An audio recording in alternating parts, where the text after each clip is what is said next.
covered Tamia Taylor since she went missing on the Memphis Riverboat's booze cruise.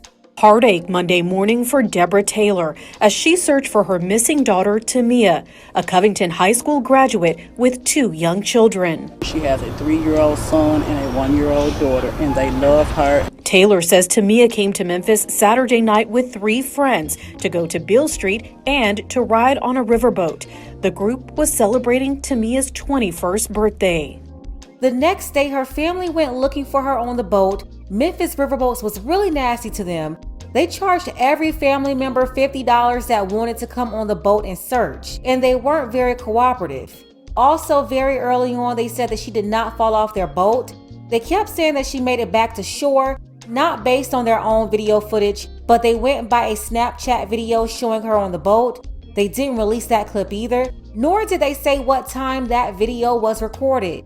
On top of that, they had no video cameras of their own on the boat.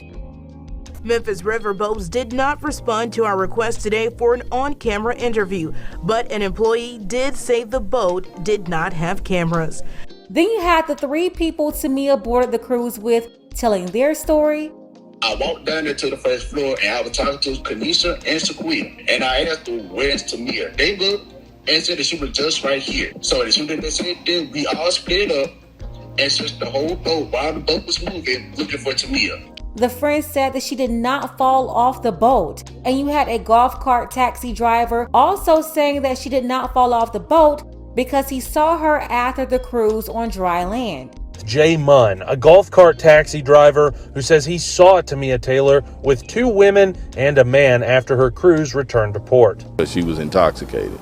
And she was, very intoxicated, and she was with some other people. He says he offered the group a ride, but they turned him down and headed south on Riverside Drive on foot. She walked away and she walked toward Tom Lee Park. Munn says he didn't think much of it at the time and headed off to find another fare.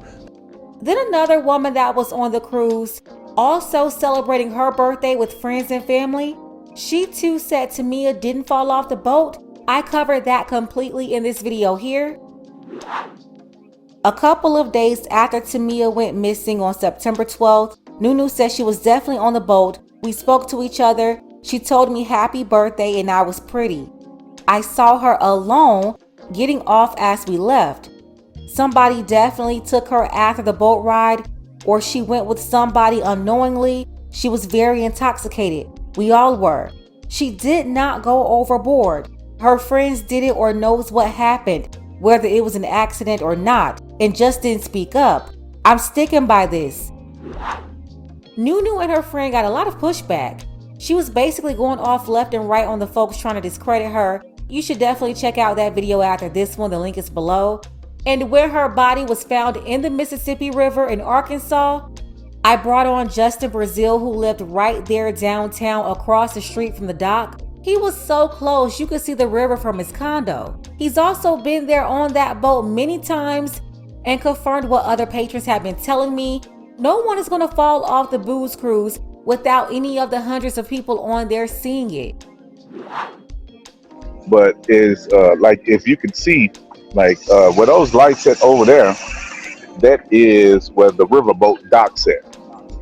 So all right, so the way it's set up is like on the front end of the boat. That's where like the dance floor is on the main level, right? That's what the DJ is set up and all of it is on their front end, and it's people that's going basically 360 around the boat standing, from the top deck, the bottom deck. Like if somebody would have failed, they would have seen it. Next, the DNA results came in, confirming what we already knew. And sadly, Tamia was gone. Well, Tamia Taylor's mother says for 16 days while her daughter was missing, she prayed for comfort and strength through this difficult time. But stricken by grief, Deborah Taylor says she fainted Tuesday evening when authorities came to her house and confirmed Tamia's life ended in the Mississippi River. The investigation is still ongoing, but officials are saying they don't suspect foul play. Here's some of the last footage of Tamia, including this video of her sitting with her friends.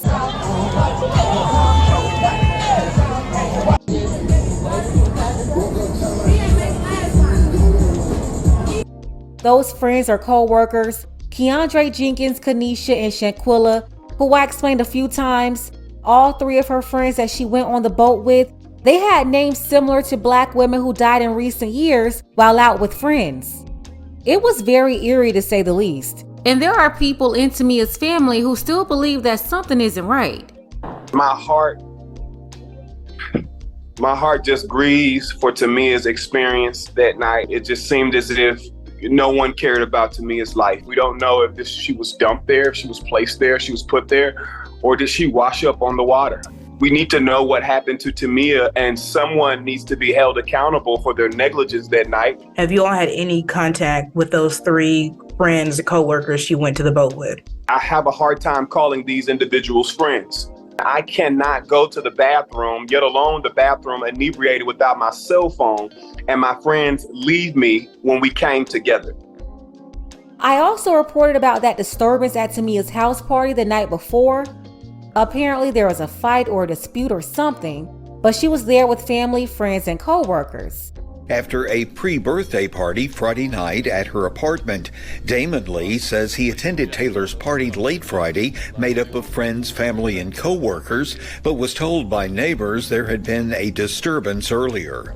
I don't know exactly what happened, but I know she told me Saturday morning when she texted me, because she told me to come outside, that she was upset.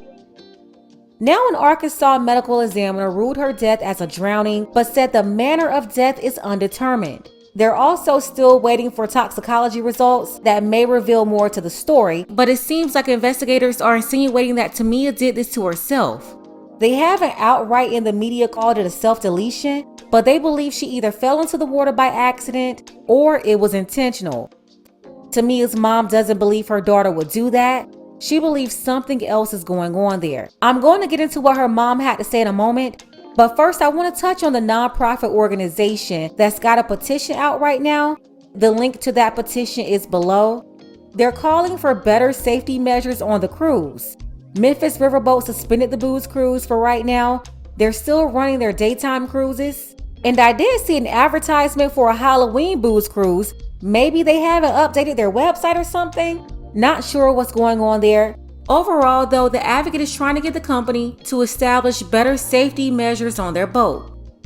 The entire story has holes. There are questions that rightfully the community have. Jasmine Ellis, CEO of the Doc Ellis Foundation, is assisting Taylor's family. They're demanding changes after the riverboat company claimed, quote, there was no reason to believe she went overboard, end quote, during the festivities the night of September 9th. So we are demanding that cameras are put in the location on the boat. We need to be able, one, we're dealing in a time where crime is high. You have over or up to 300 people on a boat. Just to make sure that they're able to make it home that night, you definitely need cameras in place. Ellis told me basic safety and security measures on the Memphis riverboats could have prevented this unimaginable tragedy. Since Tamia's disappearance, Memphis riverboats suspended all its midnight booze cruises indefinitely. Ellis says it's a small step in the right direction, but not enough. But there's more steps that need to be taken. And that can be something that they're addressing right now. However, we just want to verbalize that one of those things that need to be done is they need to review the safety protocols that they have on that boat. I've said from the beginning, the crew should definitely have cameras on the boat. It's almost 2024. For them to not have surveillance on board is just crazy. I also believe young women have to think about their own safety and not just having fun. One, don't get drunk. It's unladylike anyway. Don't leave your drinks around people or allow someone to give you a drink, and stop drinking an hour before it's time for you to go. Bottom line, just don't go out getting drunk. Again, this is not only unbecoming of a woman, but it's outright dangerous. And let's be honest, most of you don't have real friends, even the ones who think you do. They're all fake, which is another issue, but maybe we'll revisit that one day. Along with the fact that Tamia should have celebrated her birthday at home, or at least somewhere safe with her family and her children. I understand she was just turning 21 years old, but when you have a 3-year-old son and a 1-year-old daughter, It's not just about you anymore. You can't be reckless with your life hanging out in the middle of the night, drinking and getting high. No woman should be out anyway without protection. Personally, I always have my protection. I'm with him whenever I'm out, and that's the way it's been forever now. But that's because I understand the importance of having leadership and protection. Young ladies, it's very important. Unfortunately though, these young women these days, they just want to have children without a husband. That's why they fill up their lives with all these activities with sketchy people, doing sketchy stuff, and find themselves in sketchy situations. Which is heartbreaking because Tamia shouldn't be gone. She's so young with these little babies, she should be here with them. But when all these young ladies see online is hot girl summer, city girl act bad demon time, they put way more into letting loose and quote, having fun, as opposed to having hobbies and finding other ways that are more safe but still fun. I'm telling you, the club ain't it. Getting intoxicated ain't it. I mean, if you just have to drink, drink at home. But you have to think about preserving your life, your own well-being, and that starts with making better decisions, putting yourself in a position so that you're one, protected, but also reduce the risk of something happening to you. As for Tamia's mother, she's still searching for the truth. Stricken by grief, Deborah Taylor says she fainted Tuesday evening when authorities came to her house and confirmed Tamia's life ended in the Mississippi River. However, she tells me she does not believe her daughter would have ended her own life. You took her, but you can't take her out of my heart. Tamia's mother, Deborah Taylor, says she'll keep her daughter's years of memories close in her heart. 21-year-old Tamia Taylor's life was cut short while out celebrating her birthday with 3 work friends on a Memphis riverboat cruise. I told her that I love her. I told her to enjoy her day because God gives all of us one day out of the year to enjoy it, and that's what she was doing. Tamia's mother says although she still doesn't have all the answers, she doesn't believe her daughter's death was accidental. Throughout all of this, Tamia's mom, she's been resilient. I remember from the beginning, she said that she didn't want Tamia to go out that night. She didn't feel right about it. No, I didn't want her to come. Why? It was a mother's intuition, and look what happened. What was your gut feeling? Not to come. You just thought something bad might happen? Correct. I think that she went out with a group of people that maybe she thought was her friends, because Tamia always saw the good in people no matter what. But Tamia was just turning 21 and at the age where she was allowed to make decisions for herself. Once again, sending condolences to Tamia's family. She's leaving behind young babies, a 3 and 1-year-old, and I hope MPD continue their investigation to make sure they find out what happened to her. Remember I told you Nunu said that she saw her get off the boat, and she also shared a video of Tamia that she found in her phone. Nunu wasn't friends with her, but she did speak to Tamia on that cruise that night. I'll leave the link below for you to watch that. Let's go ahead and get the conversation started below. I want to give a special thank you to longtime supporter Edmund. I appreciate you, Edmund, for always supporting the channel. As well as Randy. Shout out to Randy. Shout out to Frederick, Ninese, Tiffany, and Earl. Don't forget that you can support this channel as well. Links to Cash App and PayPal are below. Ladies, fellas, want a balanced analysis, want the truth from a woman's perspective? Then you're going to want to subscribe to this channel, and don't forget to like and share.